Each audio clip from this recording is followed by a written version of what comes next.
Почитувани, пресконференцијата на Јани Макрадули е доказ дека СДСМ панично и уплашено реагира на отчетот за работењето на владата предводена од ВМРО-ДПМН.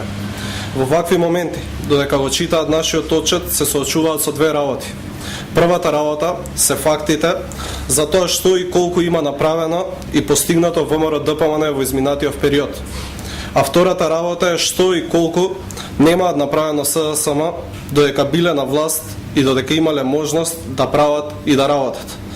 Но луѓето од СДСМ, наместо да прават проекти, да спроведуваат реформи и да градат објекти, си градеа приватни луксузни куќи, си приватизираа фабрики, нивните деца возеа бесни автомобили, а илјадници луѓе остануваа без работа. Господа од СДСМ, за да не се грижите, ќе ви информираме дека печатењето на отчетот чини само колку торбите на Луи Витон кои ги носи Радмила Шекеринска.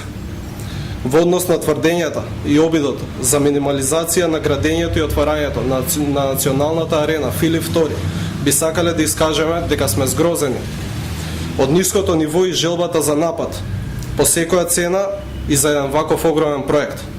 СДСМ немаат со што да се пофалат. Веројатно текстот што го читаше Јани Макрадули го има пишувано Бранко Црвенковски.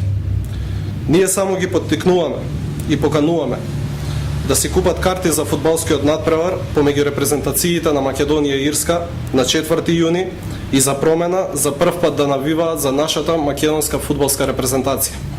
Ви благодарам.